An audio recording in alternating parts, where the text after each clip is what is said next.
नमस्कार दोस्तों, स्वागत है आपका आपके अपने यूट्यूब चैनल अमन प्रयास जीके जिसमें। तो जैसा कि फ्रेंड्स, आज है आपका 18 अक्टूबर और 18 अक्टूबर को आपका एसएससी एमटीएस का एग्ज़ाम था, जो कि सभी शिफ्टों का एग्ज़ाम समाप्त हो गया है। तो आज के सभी शिफ्टों में जो भी जीके जीएस के प्रश्न पूछे गए थे, लगभग टोटल 75 जीके जीएस के तीनों शिफ्टों में मिलाकर पूछे गए हैं। तो आज के इस वीडियो में हम उन सभी प्रश्नों को डिस्कस करने वाले हैं। तो चलिए वीडियो को स्टार्ट कर लेते हैं बिना किसी देरी के। अगर इससे पहले चैनल पर आप नए हैं तो चैनल को सब्सक्राइब कर लीजिएगा। सब्सक्राइब किए हुए हैं तो नोटिफिकेशन बेल कॉल पर क्लिक कर लीजिएगा। वीडियो पसंद है तो वीडियो को लाइक कीजिएगा, कमेंट कीजिएगा और वीडियो को शेयर भी कीजिएगा। तो शुरू करते हैं आज का हमारा पहला प्रश्न। सबसे पहले हम लोग थर्ड शिफ्ट को देखेंगे, फिर आपका सेकेंड शिफ्ट को देखेंगे, फिर आपका फर्स्ट शिफ्ट को देखेंगे। ठीक है, तो पहला जो प्रश्न पूछा गया वो पूछा गया कि भारत का सबसे अधिक जनसंख्या वाला राज्य कौन सा है। ठीक है, तो सबसे अधिक जनसंख्या वाला राज्य की बात करेंगे तो इसका राइट आंसर आपका उत्तर प्रदेश होगा। उत्तर प्रदेश आपका 2011 के जनगणना के अकॉर्डिंग भी होगा, और साथ में अगर आपका 2024 पूछा गया होगा तो उसका भी राइट आंसर भी आपका उत्तर प्रदेश ही होने वाला है। ठीक है, तो इसका राइट आंसर उत्तर प्रदेश होगा।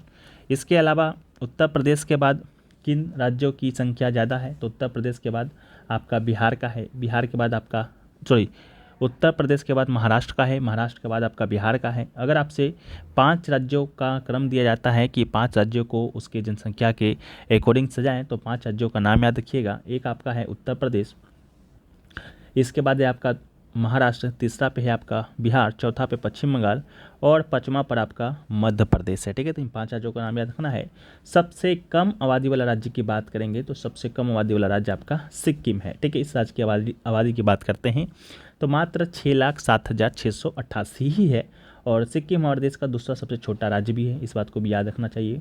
और गंगटोक सिक्किम की राजधानी है, और सिक्किम जो है 1975 में 22वें राज्य के रूप में है जो कि भारत में शामिल हुआ था। ठीक है, वीडियो में आगे बढ़ते हैं, लेकिन उससे पहले दोस्तों आपको बता दें कि अगर आप हमारे द्वारा बनाए गए टॉपिक वाइज प्रयास ई बुक को परचेज करना चाहते हैं, जिसमें आपको 40+ टॉपिक्स मिलेंगे, जहां से आपके एग्ज़ाम में प्रश्न आते हैं। कुछ टॉपिक के साथ आपको MCQ प्रश्न मिलेंगे, कुछ टॉपिक के साथ सिर्फ आपको थ्योरी मिलेगा। ठीक है, तो आप बाय कर सकते हैं मात्र 49 रुपये में। बाय करने का जो लिंक है डिस्क्रिप्शन में दिया रहेगा। साथ में अगर आप व्हाट्सअप नंबर से बाय करना चाहते हैं तो 2 व्हाट्सअप नंबर है, इन दोनों व्हाट्सअप नंबर पर भी संपर्क कर सकते हैं। अगर आप इस बुक को अभी बाय करते हैं तो इस बुक के साथ अभी जो आपका CGL का एग्ज़ाम कंडक्ट हुआ है उसका जो MBQ का जो PDF है वो आपको फ्री दिया जाएगा। साथ में जो MTS का जो एग्ज़ाम चल रहा है उसका भी PDF आपको फ्री मिलता हुआ चलता रहेगा। ठीक है, तो लिंक डिस्क्रिप्शन में है, व्हाट्सअप नंबर सामने है। अगर बाय करना चाहते हैं तो आप लोग बाय कर सकते हैं। हम लोग वीडियो में आगे बढ़ते हैं। नेक्स्ट जो प्रश्न पूछा गया कि ICC पुरुष T20 विश्व कप जो है कितने साल के अंतराल पर होता है। ठीक है, तो ICC पुरुष T20 विश्व कप की बात करेंगे तो ये आपका हर 2 साल पर आयोजित होता है, तो इसका राइट आंसर आपका 2 साल होगा।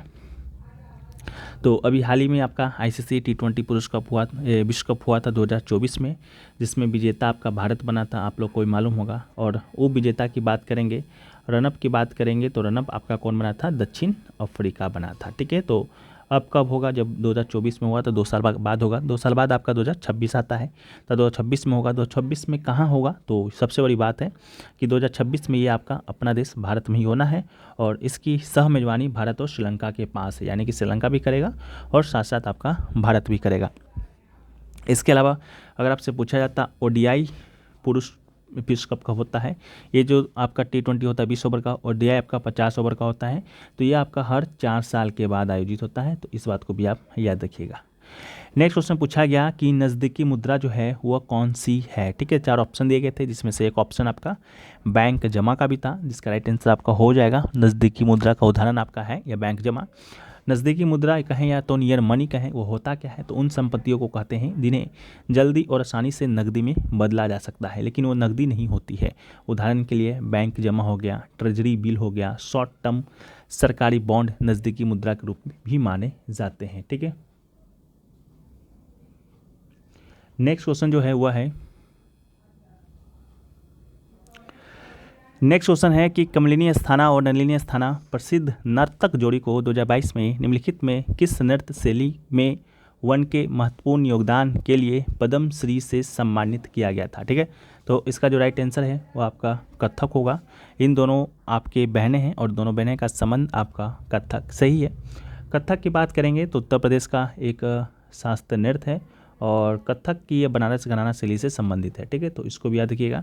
और उन्हें भारत और विदेशों में कथक की बनारस घराना शैली को लोकप्रिय बनाने में उनके योगदान के लिए भी जाना जाता है। और 2022 में पद्मश्री अवार्ड जो कि सम्मानित किया गया था। पद्मश्री की बात करेंगे तो पद्मश्री जो है आपका भारत सरकार के द्वारा दिया जाने वाला चौथा सबसे बड़ा नागरिक सम्मान पुरस्कार है।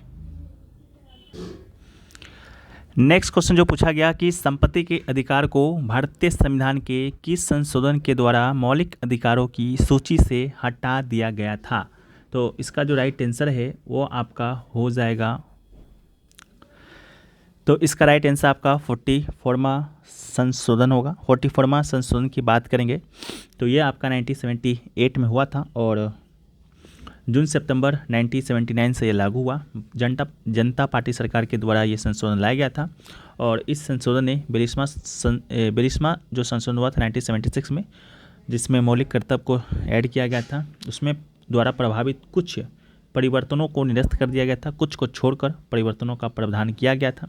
बाकी संपत्ति का अधिकार को इसी संशोधन से हटाकर मौलिक अधिकार की सूची से कानूनी अधिकार बनाया गया था, जो कि आर्टिकल 300 के ए में रखा गया। अगला है खुदाई खिदमतगर पार्टी की स्थापना किसने किया था। तो राइट आंसर आपका खान अब्दुल गफ्फार खान इसका राइट आंसर होगा। खान अब्दुल गफ्फार खान मार्च 1930 में किस्सा ख्वानी बाजार नरसंहार की पूर्व संध्या पर खुदाई खिदमतगर पार्टी का स्थापना किया था, जिसे इसे रेड शर्ट आंदोलन भी कहा जाता है। ठीक है, इसको भी याद रखिएगा। साथ में खान अब्दुल गफ्फार खान को सीमांत गांधी के नाम से भी जाना जाता है। ठीक है, इसको भी याद रखिएगा। नेक्स्ट आपका है हरेली का त्यौहार निम्नलिखित में से किस भारतीय राज्य में मनाया जाता है। तो हरेली की बात करेंगे तो इसका राइट आंसर छत्तीसगढ़ होगा। छत्तीसगढ़ में हरेली का त्यौहार मनाया जाता है। यह एक क्षेत्रीय सार्वजनिक अवकाश है जो श्रवण अमावस्या को मनाया जाता है, जो कि श्रावण मास की शुरुआत को चिन्हित करने वाले अमावस्या का दिन है। इस दिन किसान अपनी मशीनों और गायों की पूजा करती है। देवी कुटकी दाई को अच्छी फसल के लिए पूजा किया जाता है। बाकी ये छत्तीसगढ़ के आदिवासियों के द्वारा मनाया जाने वाला बस्तर दशहरा महापौर नामक 75 दिवसीय उत्सव की शुरुआत का भी प्रतीक है। और यह हिंदी शब्द हरियाली से लिया गया है, जिसका अर्थ हरियाली है, क्योंकि यह वार्षिक मानसून के मौसम का समय है, इसलिए हर जगह हरियाली है। ठीक है, इसलिए इसका नाम भी हरेली है। इसके अलावा हरेली का अगर आपसे पुल्लिंग पूछा जाता है यानी हरेला, ठीक है, कि हरेला कहाँ पर मनाया जाता है, तो यह आपका उत्तराखंड में मनाया जाता है, तो इसको भी याद रखिएगा। ठीक है, हरेला आपका उत्तराखंड, हरेली आपका छत्तीसगढ़। अगला है कि किस समझौते के बाद सविनय अवज्ञा आंदोलन को वापस ले लिया गया था। ठीक है, तो इसका जो राइट आंसर होगा वो आपका हो जाएगा गांधी इरविन समझौता। ठीक है, गांधी इरविन समझौते के बाद सविनय अवज्ञा आंदोलन को वापस लिया गया था। यह समझौता 5 मार्च 1931 को हुआ था। अगर आपसे पूछा जाता कि असहयोग आंदोलन जो है किस घटना के बाद वापस लिया गया था, तो असहयोग आंदोलन की बात करेंगे तो यह आपका चौरी चौरी घटना के बाद, चौरी चौरा घटना के बाद है जो कि वापस लिया गया था। ठीक है, चौरी चौरी घटना 4 फरवरी 1922 को होता है। असहयोग आंदोलन वापस 12 फरवरी 1922 को होता है। ठीक है, तो याद रखिएगा डेट को। अगला है पोटेशियम पर मैग्नेट का रासायनिक सूत्र क्या है। ठीक है, तो पोटेशियम पर मैग्नेट का रासायनिक सूत्र की बात करेंगे तो इसका जो राइट आंसर है आपका KMnO4 हो जाएगा। पोटेशियम पर मैग्नेट जो है एक अकार्बनिक रासायनिक यौगिक है, जिसका रासायनिक सूत्र आपका KMnO4 है जो कि होता है, तो इसका राइट आंसर KMnO4 होगा। ठीक है, इसके अलावा दवा के रूप में भी इसका उपयोग जो है घावों और त्वचा रोगों की सफाई के लिए किया जाता है। यह एक मजबूत ऑक्सीकरक कारण होता है। यह एक लवण है जिसमें K+ और MnO4- आयन होता है। ठीक है, अगला है कि भारतीय संविधान का अनुच्छेद 79 जो है किसके बारे में है। ठीक है, तो इसका राइट आंसर आपका संसद का प्रावधान इसका राइट आंसर होगा। ठीक है, संसद का प्रावधान होगा। अनुच्छेद 79 संघ के लिए एक संसद होगा जिसमें राष्ट्रपति, 2 सदन, राज्यों का परिषद राज्यसभा या उस सदन उसे कहते हैं, लोकसभा या निचला सदन के रूप में इसे जाना जाता है। ठीक है, तो ये चीज़ें हैं। इसके अलावा संसद जो है क्या करती है भाई, तो कानून बनाती है।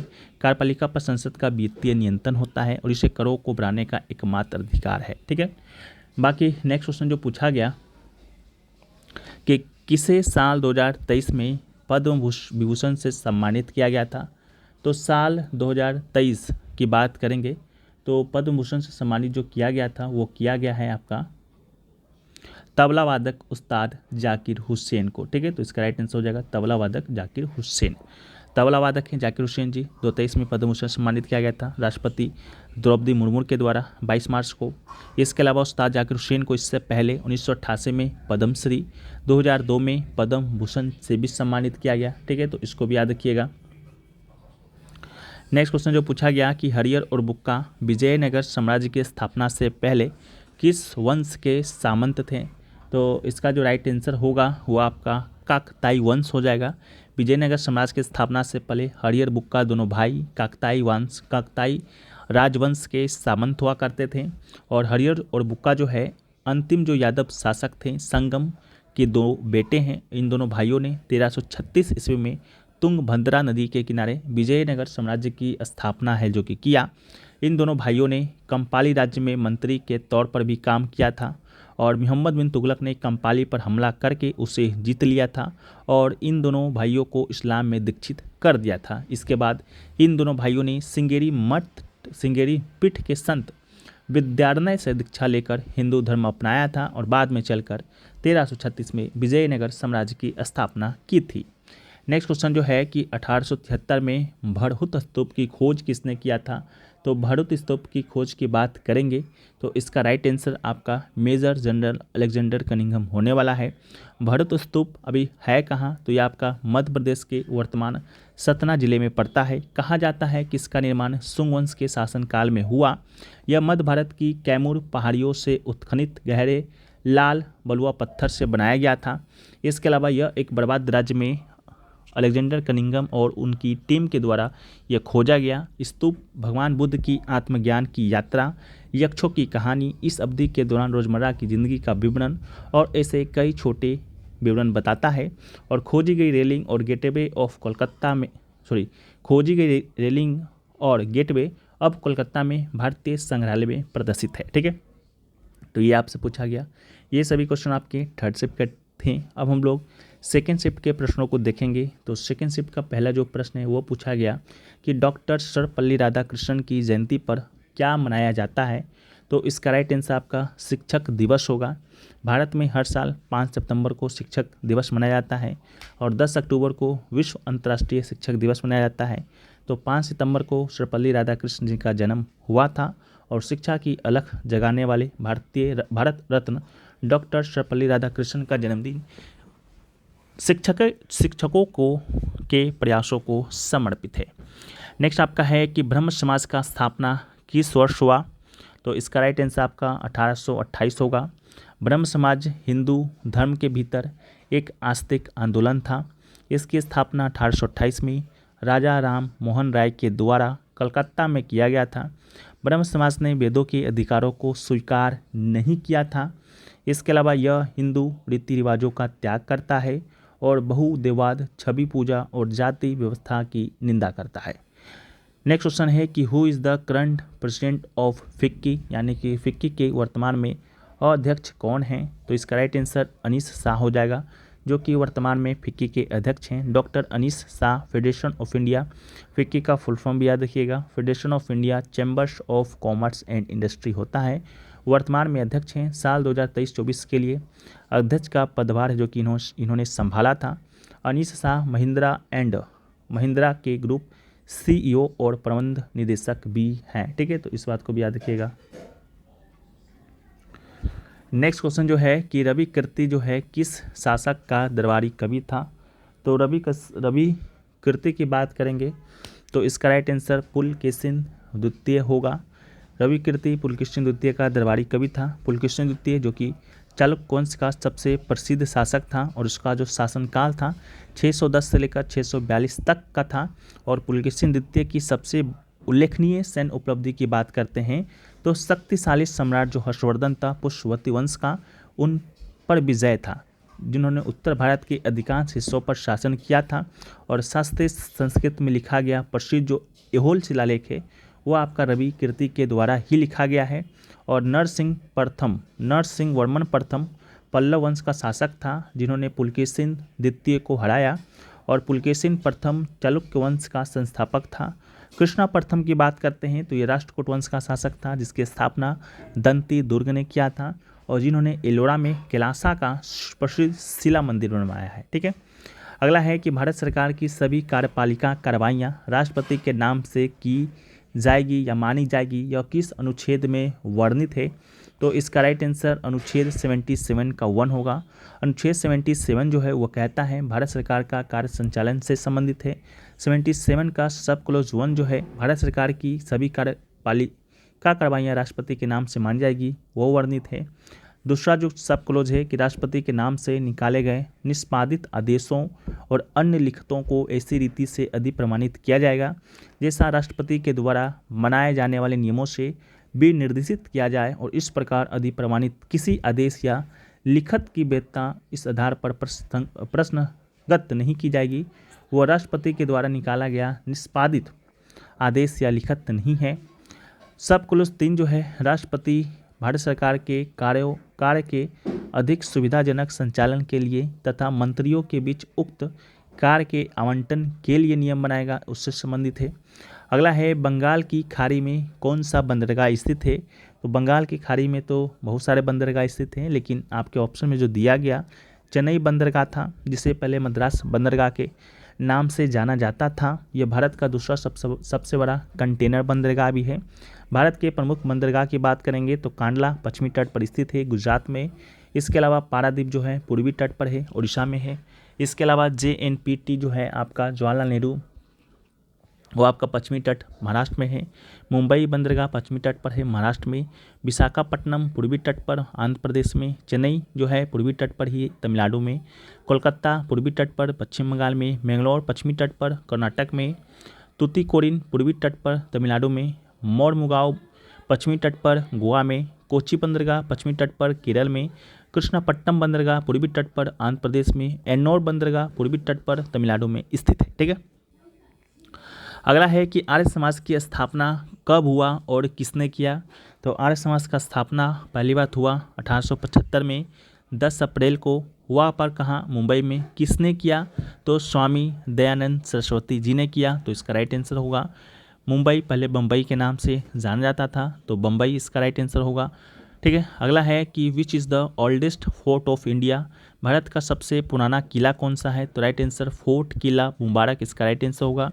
भारत का सबसे पुराना फोर्ट किला मुबारक है, जो पंजाब के भटिंडा जिले का ऐतिहासिक स्मारक है और ASI संरक्षण प्राप्त। यह इमारत 1100 से 1200 ईस्वी तक अस्तित्व में रहा, जिसे भारत का सबसे पुराना किला माना जाता है। अगला है लावनी नृत्य जो है किस राज्य का लोक नृत्य है? तो इसका राइट आंसर आपका महाराष्ट्र होगा। लावनी महाराष्ट्र का लोक नृत्य है। टखने की घंटियाँ यानी घुंघरू और 9 गज की साड़ी पहने महिलाएं ढोलक की थाप पर यह नृत्य करती हैं। तो ये आपसे पूछा गया। अगला है माइक्रो फाइनेंस का मुख्य कार्य क्या होता है? तो माइक्रो फाइनेंस का मुख्य कार्य की बात करेंगे तो कम आय वाले लोगों को वित्तीय सेवाएं उपलब्ध कराना। माइक्रो फाइनेंस संस्थान यानी MFI उन ग्राहकों को सहायता करता है जिनकी पारंपरिक बैंकों तक पहुंच नहीं होती है। माइक्रो फाइनेंस के जरिए गरीबी को कम करने और आर्थिक स्वतंत्रता की संभावना बढ़ाने का काम किया जाता है। ठीक है, तो ये पूछा गया। नेक्स्ट क्वेश्चन जो पूछा गया वो पूछा गया आपसे, according to the multi dimensional poverty index यानी MPI सबसे गरीब राज्य कौन सा है? तो सबसे गरीब राज्य की बात करेंगे तो इसका तो राइट आंसर आपका बिहार होगा, लेकिन बिहार के बाद आपका झारखंड है, उत्तर प्रदेश है। ठीक है, तो इसको भी याद रखना है। अगला है कि भारत में शुद्धि आंदोलन का शुरुआत किसने किया था?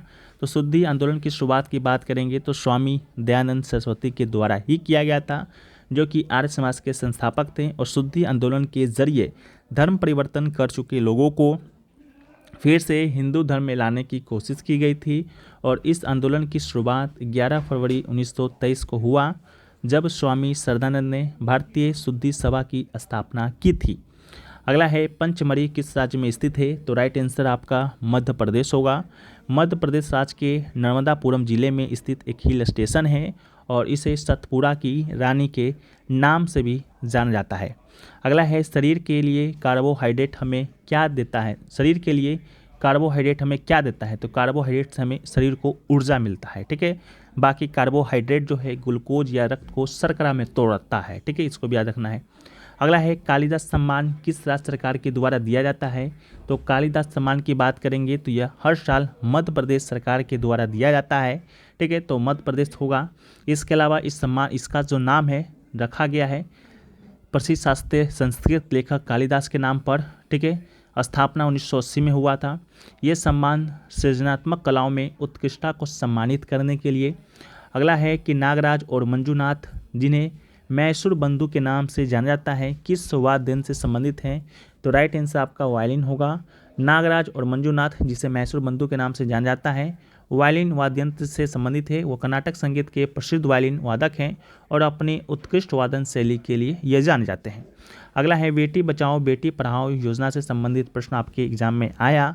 तो बेटी बचाओ बेटी पढ़ाओ योजना की बात करते हैं तो इसकी शुरुआत 22 जनवरी 2015 को पानीपत हरियाणा में किया गया था। नेक्स्ट क्वेश्चन है कि which of the following activities are anabolic, ठीक है, यानी कि अवायवीय गतिविधि से संबंधित आपके एग्जाम में प्रश्न पूछे गए थे। तो अवायवीय गतिविधियाँ वो गतिविधियाँ होती हैं जिनमें ऑक्सीजन की मर के बिना ऊर्जा के लिए ग्लूकोज तोड़ा जाता है। तो ठीक है, इस प्रकार करके कोई ऑप्शन आपके एग्जाम में दिया गया था। नेक्स्ट आपका है कि क्रिकेट के पिच की लंबाई कितनी होती है? तो क्रिकेट के पिच की लंबाई की बात करेंगे तो राइट आंसर आपका लंबाई पूछा गया था तो 20.1 मीटर होगा। गज पूछा जाता 22 होता, चौड़ाई पूछा जाता 10 फीट होता, यानी कि 3.05 मीटर। क्रिकेट की पिच की बात करते हैं तो दोनों विकेट के बीच का जो लंबाई 22 गज, दोनों तरफ एक तरफ स्टंप होता है, लंबाई 20.12 मीटर, चौड़ाई 3.05 मीटर। क्रिकेट एक विस्तृत मैदान पर खेला जाने वाला खेल है और पिच के दोनों ओर 3 स्टंप हैं जिनकी लंबाई 28 इंच होता है। विकेट के ऊपर 4.5 इंच लंबी और 0.5 इंच मोटी बेल लगाई गई होती है। अगला है निम्नलिखित में से किसे अकबर ने खान ए खाना की उपाधि दी थी? तो राइट आंसर मिर्ज़ा अब्दुल रहीम खान होगा। अकबर ने मिर्ज़ा अब्दुल रहीम खान को खान ए खाना की उपाधि दी। रहीम का असली नाम खानजादा मिर्ज़ा खान अब्दुल रहीम था और उसके दरबार के 9 महत्वपूर्ण मंत्रियों में से यह एक था जिसे नवरत्नों के नाम से जाना जाता है। अकबर के नवरत्न की बात करेंगे तो उसमें राजा बीरबल, तानसेन, इसके अलावा अबुल फजल, फैज़ी, राजा मान सिंह, राजा टोडरमल, मुल्ला दो प्याजा, फ़कीर अज़ियाउद्दीन, अब्दुल रहीम खान ए खाना था। अगला है कि 2023 आईसीसी वनडे विश्व कप का कौन सा संस्करण था? तो इसका राइट आंसर आपका 13वां संस्करण होगा। आईसीसी पुरुष T20 वर्ल्ड कप 2023 टूर्नामेंट का 13वां संस्करण था और यह जो है अक्टूबर और नवंबर 2023 में भारत में आयोजित किया गया था। ठीक है, प्रतियोगिता पहली बार था जो पूरी तरह से भारत में आयोजित किया गया था। ठीक है, इससे पहले 1987 में, 96 में और 2001 में भी भारत में आयोजित हुआ था, लेकिन सह मेजबानी के रूप में हुआ था। 9 फरवरी से 26 मार्च तक इसका आयोजन होता है, इसको भी याद रखिएगा। जैसा कि अभी हमने आपको बताया कि ओडीआई जो पुरुष विश्व कप है हर 4 साल के बाद होता है, तो अगला बार 27 में होना है। नामीबिया, जिम्बाब्वे और दक्षिण अफ्रीका की संयुक्त मेजबानी में अक्टूबर नवंबर में। ठीक है, अगला है कि निम्नलिखित में से कौन वेटिंग फॉर अ वीज़ा पुस्तक के लेखक थे? तो इसका right answer doctor Bhimrao Ambedkar होगा। डॉक्टर भीमराव अम्बेडकर के द्वारा ही वेटिंग फॉर अ वीज़ा 1935-36 की अवधि में लिखा गया था। 20 पृष्ठ की आत्मकथात्मक जीवन कहानी है, बाकी और कुछ इंपॉर्टेंट नहीं है। नेक्स्ट आपका पूछा गया कि which of the following is a precious metal, यानी कि कीमती धातु इनमें से कौन सी है? तो 8 धातुओं को जिसे कीमती माना जाता है उसमें से सोना, चांदी, platinum, palladium, radium, ruthenium, iridium, osmium है। ठीक है, और कीमती धातुओं में जो सोना या चांदी नहीं है, प्लेटिनियम सबसे ज़्यादा कारोबार वाला धातु है। ठीक है, तो इसमें से कोई एक ऑप्शन होगा, बताइएगा। अगला है कि भारत में पहली बार आईसीएस भारतीय सिविल सेवा परीक्षा किस राज्य में आयोजित की गई थी? तो राइट आंसर आपका इलाहाबाद होगा। ये क्वेश्चन आपका फर्स्ट शिफ्ट का है, तो हम लोग अब फर्स्ट शिफ्ट के क्वेश्चन को देखेंगे। तो भारत में पहली बार आईसीएस भारतीय सिविल सेवा परीक्षा इलाहाबाद में आयोजित की गई। साल 1922 में पहले विश्व युद्ध के बाद भारतीय उम्मीदवार को दिल्ली में भी ICS परीक्षाओं में शामिल होने की अनुमति मिली गई थी। ठीक है, अगला है कि यूरिया किस उर्वरक से बनाया जाता है। तो यूरिया की बात करेंगे तो यह सिंथेटिक अमोनिया और कार्बन डाइऑक्साइड से है जो कि बनाया जाता है। इसके अलावा यूरिया जो है आपका बनाने की प्रक्रिया में इन दोनों पदार्थों को स्टेनलेस स्टील लाइन वाले रिएक्टर में मिलाया जाता है। इस प्रक्रिया में 215 से लेकर 220 किलोग्राम सेमी स्क्वायर जी दबाव पर यूटीआई कुल ताप पुनर्चक्रण प्रक्रिया का इस्तेमाल भी किया जाता है। अगला है कि बिहार में नालंदा विश्वविद्यालय की इमारत का निर्माण किस ईंट से किया गया था। तो इसका राइट आंसर लाल पत्थर होगा। तो नालंदा विश्वविद्यालय की बात करेंगे तो प्राचीन भारत में उच्च शिक्षा का सर्वाधिक महत्वपूर्ण और विख्यात केंद्र था।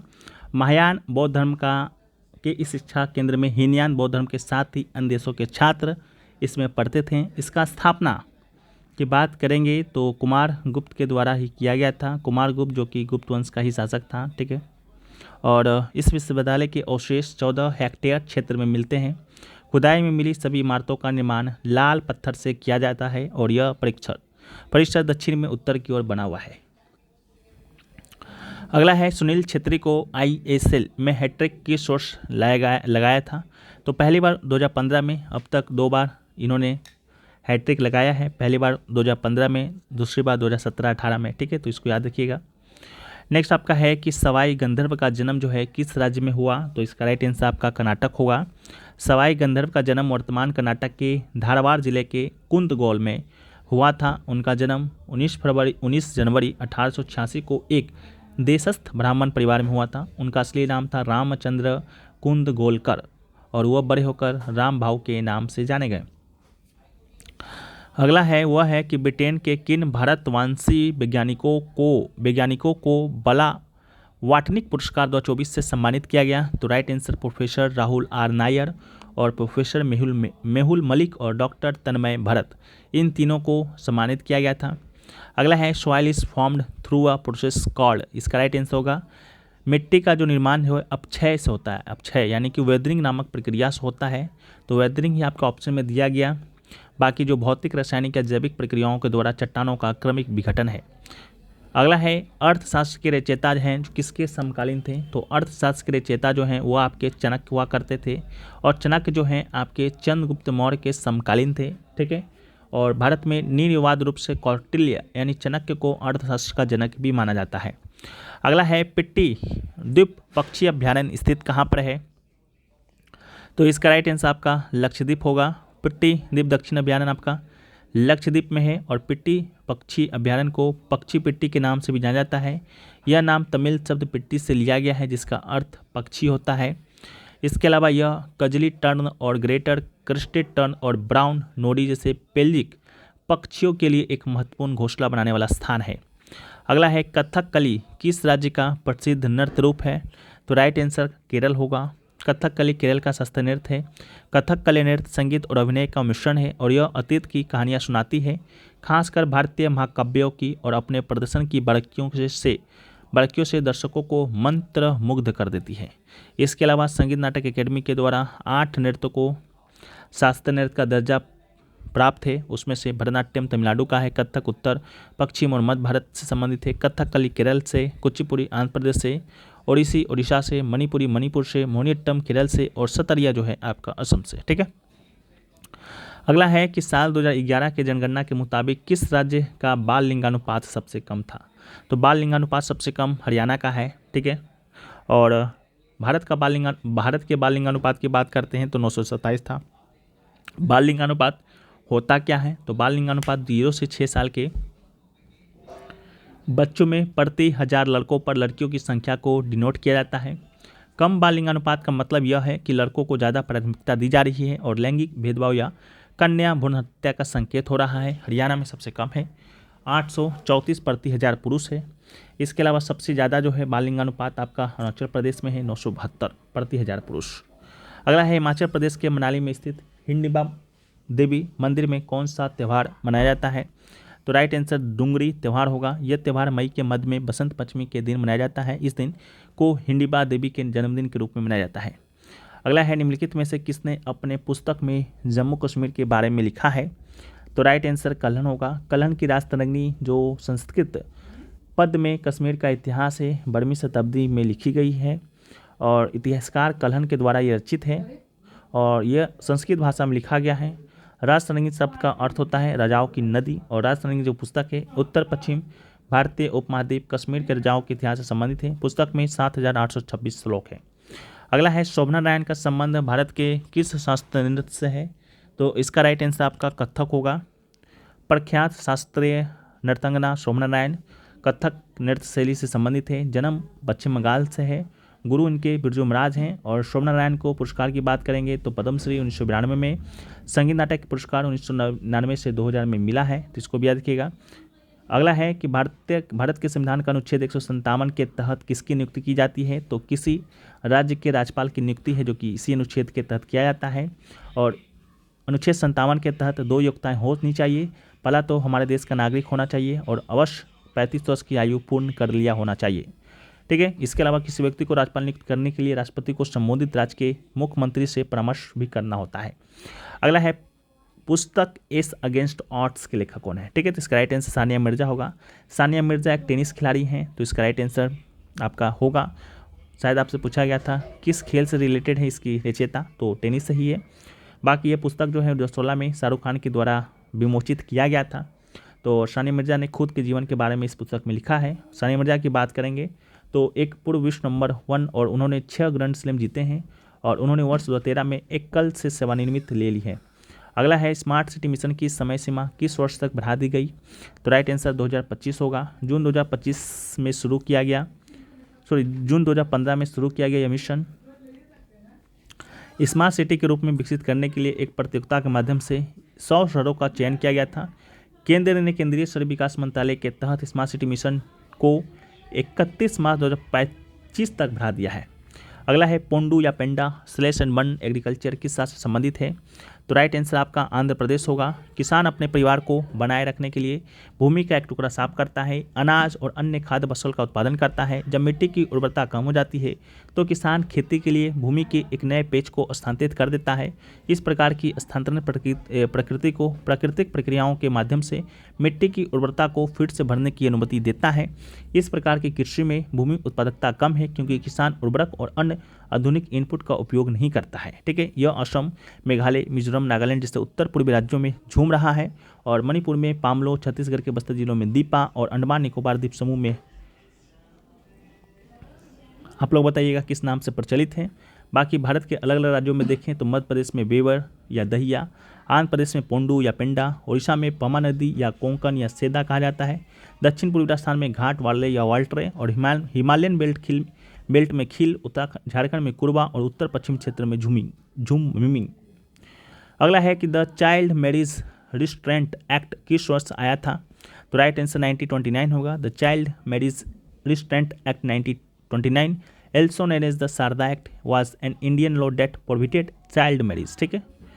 अगला है कि अगर किसी व्यक्ति ने परीक्षा पास कर ली लेकिन उसे नौकरी नहीं दी गई तो वह राज्य के खिलाफ किस मौलिक अधिकार का उल्लंघन है? तो इसका राइट आंसर सार्वजनिक रोजगार में अवसर की समानता जो कि अनुच्छेद 16 के तहत दिया जाता है उससे जुड़ा हुआ है। यह अनुच्छेद संविधान के भाग 3 में शामिल है। इसके तहत सभी नागरिकों को राज्य के किसी भी पद पर नियुक्त या रोजगार के समान अवसर मिलना सुनिश्चित किया गया है। अनुच्छेद 16 के तहत किसी भी नागरिक को धर्म, जाति, लिंग, मूल, वंश, जन्म स्थान, वंश या निवास के आधार पर किसी पद के लिए अपात्र नहीं ठहराया जा सकता है। ठीक है, तो ये पूछा गया था। तो ये सभी क्वेश्चन आपके 18 अक्टूबर के सभी शिफ्टों में पूछे गए थे। आशा करते हैं वीडियो पसंद आया है। वीडियो को लाइक कर दीजिए, चैनल को सब्सक्राइब कर दीजिए। मिलते हैं नेक्स्ट वीडियो में, जब तक के लिए जय हिंद फ्रेंड्स।